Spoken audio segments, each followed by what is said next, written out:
Hello students, welcome to our channel Shri career institute. हमारी आज की जो पोम है वो है how to tell wild animals, जो कि क्लास 10th में अक्सर पूछी जाती है। चलिए बिना देरी के स्टार्ट करते हैं। फर्स्ट स्टेंजा है, if ever you should go by chance to jungles in the east and if there should to you advance a large and tawny beast, if he roars at you as you are dying, you'll know it is the Asian lion। जो कवित्री है वो एशियाई शेर के बारे में बता रही है। अगर मान लो बाय चांस आप कभी ईस्ट के जंगलों में गए और वहाँ एक लंबा और भूरे पीले रंग का जानवर आपकी ओर बढ़ता हुआ दिखाई दे और इस तरह दहाड़े कि ऐसा लगे कि आप मरने वाले हैं, तो आप ये जान जाएंगे कि वह एशियाई शेर है, यानी कि वो एशियन लायन है। सेकंड स्टेंजा है, और if sometime when roaming round a noble wild beast greets you with black streaks on a yellow ground, just notice if he eats you. This simple rule may help you learn the Bengal tiger to listen। यहाँ पर जो कवित्री है वो बंगाल के बाघ के बारे में बता रही है।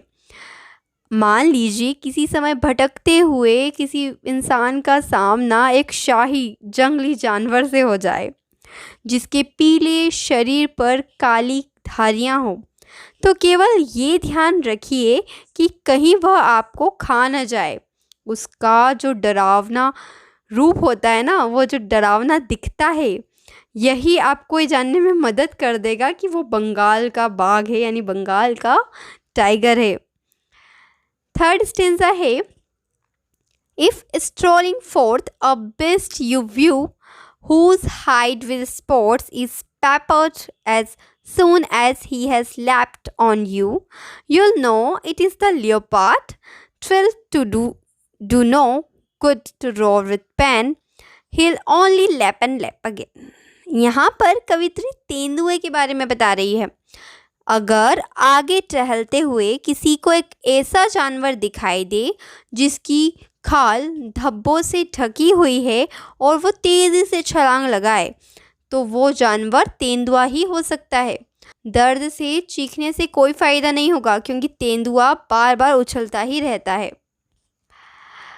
फोर्थ स्टेंजा है, if when you are walking round your yard you meet a creature there who hugs you very very hard, be sure it's a bear। If you have any doubts, I guess he'll give you just one more caress। यहाँ पर कवित्री भालू के बारे में बता रही है। अगर आप अपने आंगन के आसपास घूम रहे हो और आपको एक ऐसा जीव मिल जाए जो आपसे बहुत ज़ोर से गले लगता है, तो भरोसा कीजिए कि वो भालू ही हो सकता है। फिफ्थ स्टेंजा है, thought to distinguish beasts of prey, a novice might nonplus a crocodile you always may tell from the hyenas thus, hyenas come with merry smiles, but if they whip they're crocodiles। यहाँ कवित्री लकड़बग्घे और मगरमच्छ के बीच का जो difference होता है वो हमें क्लेरिफाई कर रही है। जैसे मान लीजिए किसी को जानवरों के बारे में ज़्यादा पता नहीं है और वो उन्हें पहचानने में गलती कर सकता है, तो ऐसे में उसे लकड़बग्घे और मगरमच्छ की पहचान कैसे होगी?